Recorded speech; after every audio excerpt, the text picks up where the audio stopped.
Turn to Luke chapter 6. How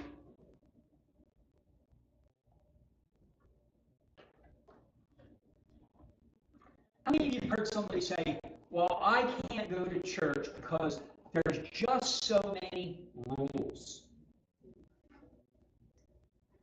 A couple people, huh? Usually it's I can't go to church because the place is fall down. Yeah, well, I've heard that one a lot. But I've heard people say, I can't get behind. It's just rule and rule and rule and don't and don't and don't and no and no and no and no. And none of that is new. See, God made it real simple. 10 Commandments.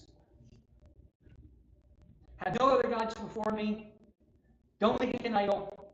Don't take my name in vain. Remember the Sabbath day. Keep it holy. Honor your parents. And after that one, I had them pretty much in order. After that, I kind of go random.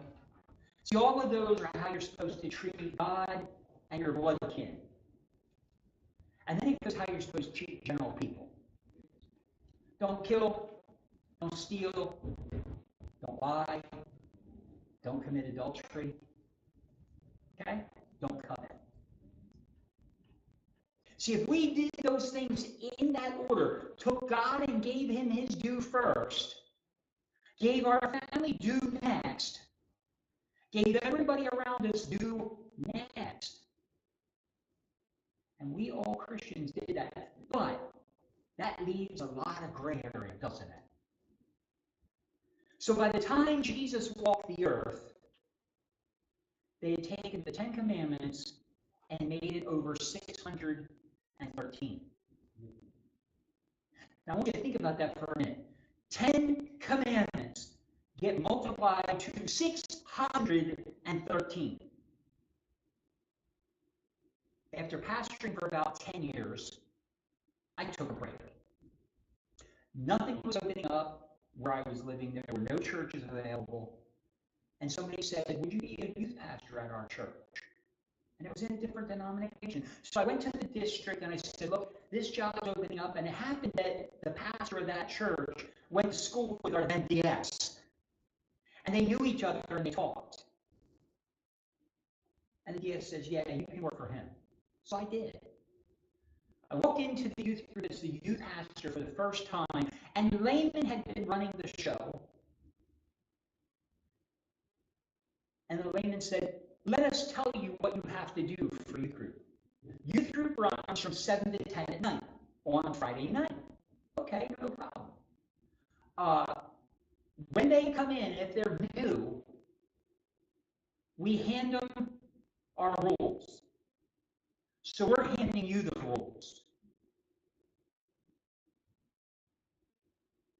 Rule number 1, you must surrender your cell phone as you come in the door.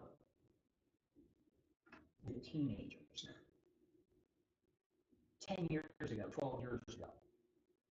And I went, okay, so as the new leader, I looked at it and I said, how do you protect each kid's phone? And what they said was, well, we throw them all in a basket and then somebody sits with the basket. I said, does the person who gives the phones back the same person who took them? Oh, no, we don't have time for that. I said, so what's keeping a kid who put in a track phone and pulls out an iPhone 5? Oh, we never thought of that. Okay, what happens to the guy who knows what the girl's phone looks like, knows she keeps it unlocked, and takes that phone so he can find out all her friends? Oh, we never thought of that. See, what happens is we, in our desire to control, make the long story short, they handed me the paper. That was rule number 1. There were 30 rules. Yeah. 3 pages with 10 each. I went, Moses only had 10. You've got 3 times as many as him. Well, they didn't like it because they liked their control. And we broke it down from 30 rules to 5. Number 1, when we're praying to God, hats come off. Number 2, hand holding is fine. Do not care who you are, but there are no other public displays of affection during youth group. With 2 exceptions. Exception number 1 is when you come in at night, when you first come in the door, there's a line. If you want to go through the hug line, that's your business. And at the end of the night, you want to go through the hug line out, that's your business. You can, but it's not mandatory. Number 3, there's no inappropriate language. You get 1 warning, and then there's discipline. Number 4, you get to keep your phone. But if pastor or staff sees you using your phone during youth group time, they reserve the right to talk to whoever you're talking to. Number 5, during devotion, put your phone in front of you and silence the ring. With 30 wolves, they've been running 22, 24 kids for a decade. Knock the wolves back. Now, those wolves aren't any easier if you think about it. We knock the wolves back, and all of a sudden we're running 80. Now, I'm not saying that the Nazarene Church should knock the wolves back. Our articles of faith have been well developed, and they are good. I don't believe that our special rules of Christian conduct living should change. There's a reason we have that. But all that to say, for the Jews, in Luke 6, it's interesting. Because they had 600 plus rules, and some of them hurt people. When I was a teen, Spike used to come to church. Spike's about 10 years older than me. He's just recently passed away. And he had hair down to here. Okay? It was down to his elbow. All of us kids were like, dude, how'd you get that long? And in church, he was told, you'll be a good Christian when you cut your hair. Now, I do not, if Spike had been a little more mature as a Christian, he probably would have looked at it and said, well, I took a Nazarite rule. But he didn't. He just never came back to church. But here's one of the rules that they had. In Luke chapter 6, starting at the first verse, it says, one Sabbath, one of their Sundays, one of their remember the Sabbath day and keep it holy. Remember the Sabbath day, and we've got a whole book of special rules for you to take. By the way, if we were living under Sabbath day rules, none of you could be here. Kurt, you're on the edge. The only person who could be in this room today under the Sabbath day laws that the Jews had to follow was me. Because you can only walk 5/8 of a mile. All of you live now, Dawn, you might make it with where you're staying right now, okay? But other than that, none of you could be here because all of you traveled more than 5/8 of a mile to get here. Is that a little detrimental? We want you in church, but you can't go more than half a mile each way. So one Sabbath, Jesus is going through the grain fields, and his disciples began to pick some of the heads of grain, rub it in their hands, and eat the kernels. So basically what he's doing is they're walking through a field on a Sunday. Maybe headed to church, maybe they were too far out of town and they were just trying to get closer. But they're hungry. And in Jewish law, you could pick from the first row of the field. The corners you could pick from. They were left there for strangers. They were left there for widows and orphans. That was the law. So the disciples said, I'm hungry. Haven't had breakfast. It's Sunday morning to our Sunday, their Sabbath. So they rub some grain and they eat it. Some of the Pharisees see it. So they must have been kind of close to church because a good Pharisee would never go more than 5/8 of a mile to church on a Sunday. Why are you doing what is unlawful on a Sunday? I want you to think about it for a minute, because that sounds pretty lame, doesn't it? What they're saying is, you were doing work, you fed yourself. Now, before we get smug and say, well, we don't do that anymore, I can tell you in my lifetime there's a Nazarene pastor, he has since passed. But in my lifetime, in my recent lifetime, he made his wife cook 6 meals on Saturday so that they didn't cook on Sunday. That was work. But he let her reheat it. Huh? Can't make the meal, but you can reheat it because I like hot food. See, even us Christians can get kind of lame at times. But here's how Jesus handles it. Verse 3. Jesus answered him, he says, didn't you read what David did? You guys are versed in the word. How many of you know the story of what David did? A few of you. Well, I'll tell you, because it says it right here. Have you never read what David did when he and his companions were hungry? They weren't near a field.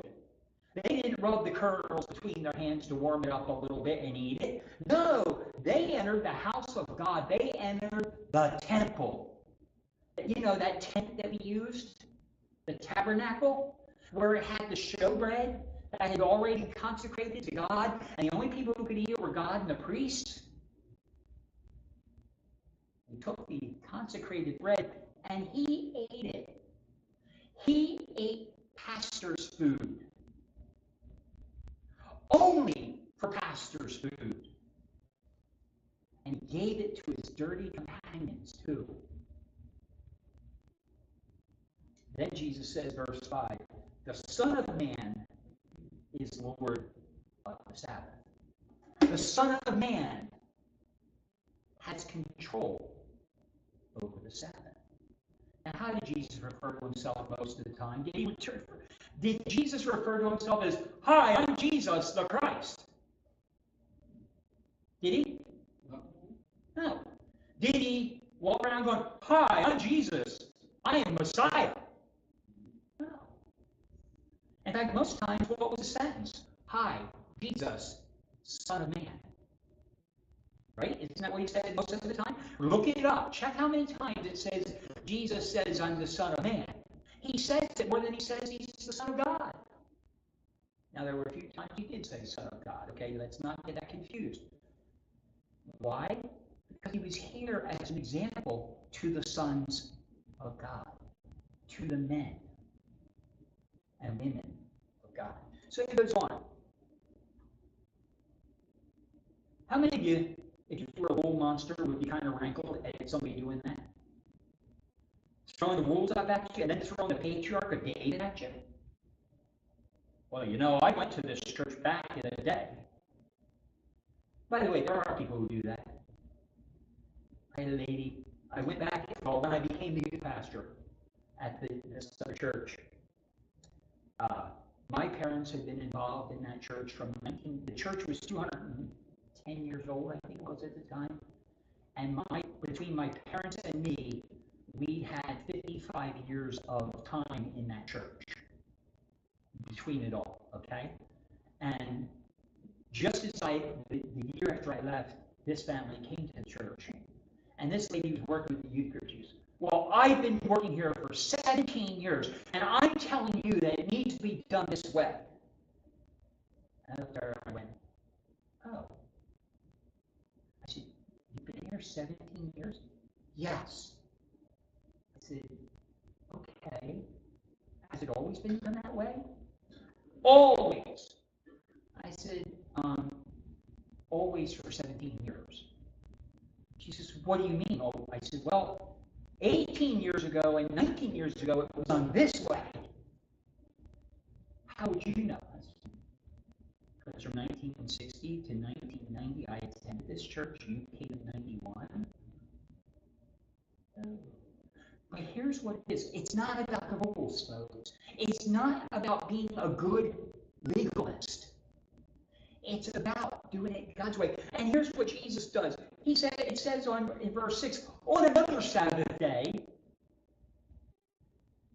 In other words, Jesus didn't get put in his place by the Pharisees and didn't learn his lesson. On another Sabbath day, he went into the synagogue and he was teaching. That was not unusual. What they did was, the way they did it a lot of times is so that they could sharpen themselves with other people's views. If somebody was new in their congregation and the person was dressed right and looked right, they would let them read the scripture as a guest. And then they would say, well, what do you think about it? And then they would let the debate begin. And everybody had, all males, let me make, not everybody, all males would have the chance to refute them. And they would have to defend their view. And by doing that, that's not totally wrong, because what happens is, if you have a misunderstanding, you're corrected from both sides. If you don't know something, hopefully you learn something. That's what our Wednesday night Bible study is about. That's why it's so small, because then we go through it, we can ask the questions that we don't dare ask on Sunday morning. And while he's teaching, there was a man whose right hand was shriveled up. Now, what do you think about this for a minute? Why do they say specifically right hand? Anybody know? Right hand is the hand you eat with and do most things with. Right hand, in biblical day, right hand was the hand that you ate with. Yeah. Right hand was the hand you did business with. The left hand was the hand you took care of business with. Okay, here's what I'm saying to you. I'm being polite. Back in the days before Charmin or even Scott, this hand took care of so if this hand didn't work, you were eating with the same hand that could be polluted. Do you understand it politely? So for him to have a shriveled up right hand meant he had to do everything with the left hand, which meant that some of the things he was doing was not known for people who want to shake his hand.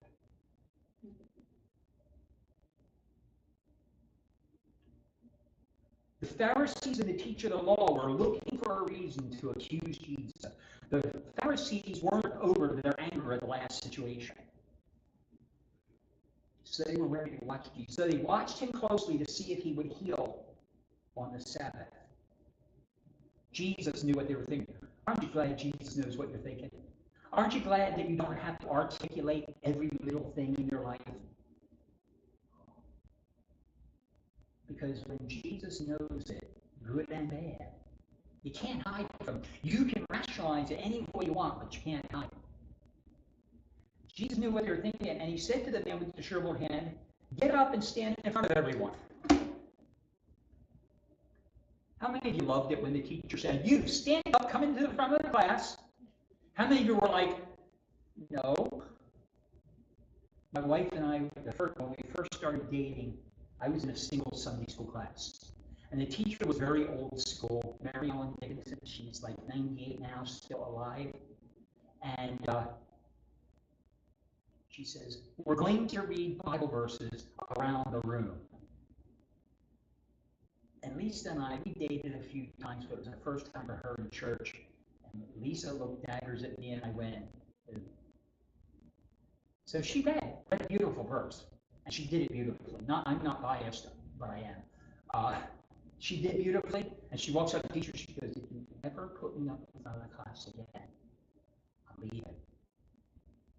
If you embarrass me, I'll embarrass you." Okay, and I understood. I always tell kids all the time, you have to give a report in school. Guess what? If you have to give a report somewhere, be first. Teacher? And everybody says, why go first? I'll tell you why you go first. If you go first, then everybody else only has to measure up to you.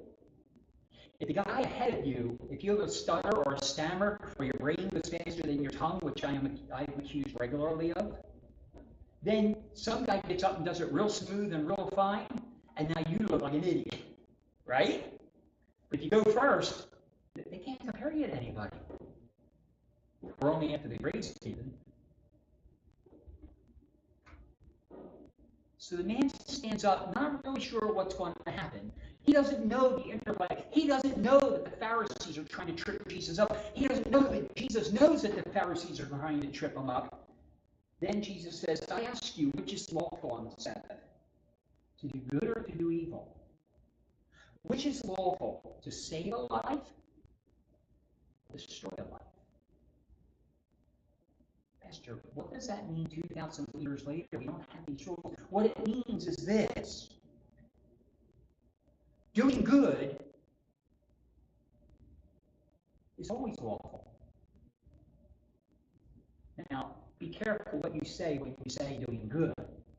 Who's it good for? If it's good for you and not for the other person, then maybe it's not good. If it's saving a life, it's always good, right? If it's destroying a life, and there's many ways to destroy a life, isn't there? How many of you know there's a lot of ways to destroy a life where the person doesn't even know it? Okay? I go back to my reference to my friend with the long hair, and I said, you'll be a good Christian one day when you get your hair cut. He never darkened a church door again except for funerals. They destroyed his life, and they never even knew they did it. He looked around at all of them, and he said to the man, stretch out your hand. And I can only imagine the poor guy, it's his right hand. And I know people who are like this because of their illness. And I can only imagine that he kind of did this, and it was shaking like this. It was only about that far out from his body, and that's about as far as he could go.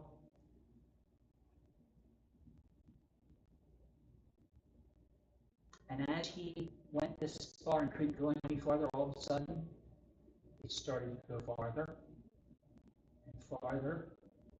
And the wrist that doesn't move started to open up, and the elbow went straight, and the hands went out, and then their crumpledness uncrumpled, and then they started moving their fingers. And then as they moved their fingers, they turned their arm over like this. Was like, hey, you know, what's going on?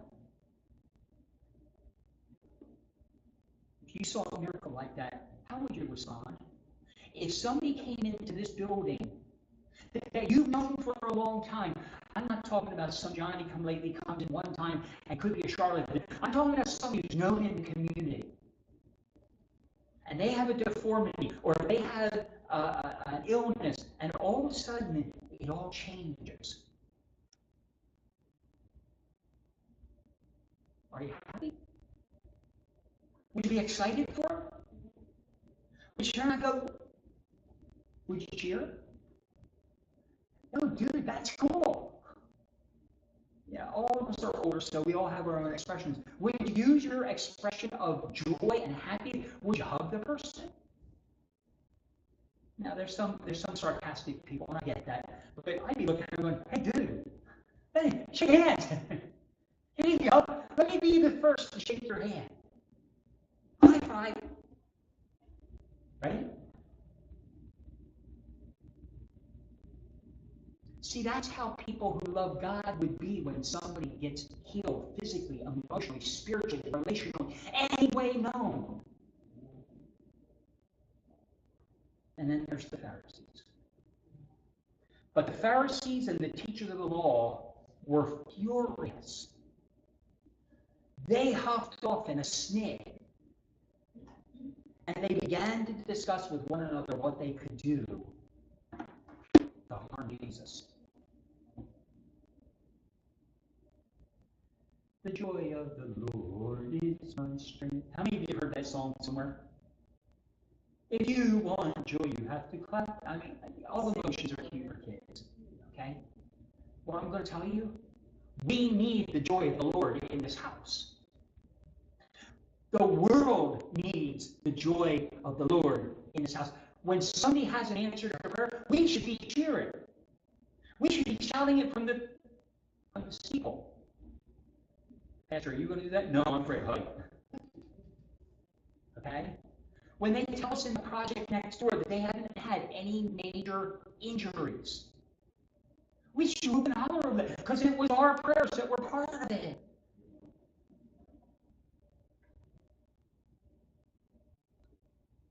Or are we Pharisees? Well, I didn't do it on my watch. It was not what good is it to me? In fact, he did it on a day that I said he wasn't supposed to do it. By the way, I had a Nazarene pastor who used to say, it doesn't matter what time church is, God only listens from 11 to 12. And you really only have to listen to the last 10 minutes because that's what the important part is. Well, I'm going to tell you, I have 12:06, so it's after time, so maybe you can check out now. But the important part of this whole story is don't let the rules hinder your relationship with Jesus. At the same time, if your freedom hinders the relationship of others with Jesus, follow Jesus. What did he say? I ask you which is lawful on the Sabbath. I ask you which is lawful every day of the week. Do good or do evil? I ask you every day of the week which is lawful, to save a life or destroy it. Dear Lord, give us the wisdom to discern those things. Lord, help us to recognize that when we are doing your will, your way, conventional people may not understand. Lord, some people may not understand why you go next door and pray a blessing in front of each building. Some people who live there won't notice it. Some people will never even see it. But Lord, you are the miracle working God. As we sang the song, my Redeemer is faithful and true. What he says he will do. So Lord, you have said that you listen to the prayers of your people. So Lord, we are asking right now that you heal the sick, that you would